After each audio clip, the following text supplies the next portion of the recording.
link 25 kali 11033 dan nama saya Siti Wilianti Teloni dengan link 25 kali 11023. Kami dari program studi pendidikan biologi semester 4 Universitas Muhammadiyah Kupang akan menjelaskan mengenai proses fertilisasi pada manusia.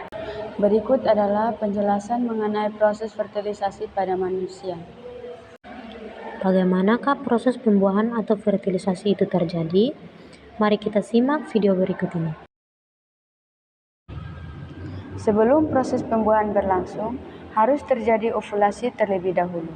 Ovulasi yaitu keluarnya sel telur ke ovarium atau yang dikenal dengan induk telur, yang normalnya terjadi setiap bulan.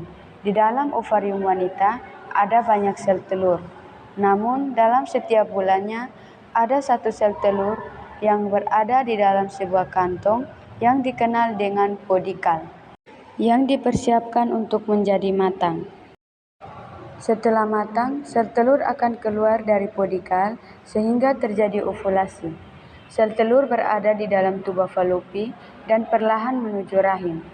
Umur sel telur di dalam tuba Fallopi hanya 24 jam saja, sehingga apabila tidak ada sperma yang membuahinya, maka sel telur akan mati dan kehamilan tidak akan terjadi setelah sel telur meninggalkan podikal.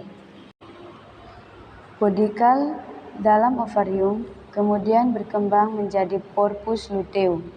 Corpus luteum ini menghasilkan hormon progesterol yang bertugas menebalkan lapisan dinding rahim dengan nutrisi dan aliran darah sehingga siap sebagai rumah bagi sel telur yang sudah dibuahi dengan sperma. Dihasilkan sekali dalam ejakulasi sesaat. Setelah sperma masuk pada mulut rahim, sel sperma bergerak untuk menuju rahim untuk bergerak dari sel telur yang matang dan siap untuk dibuahi. Jutaan sperma yang dipancarkan, hanya terdapat beberapa yang bertahan hidup mencapai induk telur dan hidup di induk telur.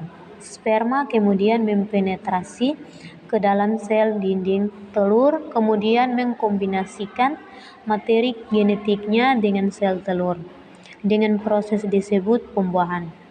Sel telur yang sudah mengalami pembuahan, selama perjalanannya menuju ke rahim, zigot akan mengalami beberapa perubahan di dalam zigot, akan menempel pada dinding rahim, dan disinilah zigot akan berkembang menjadi embrio dan akhirnya akan menjadi janin.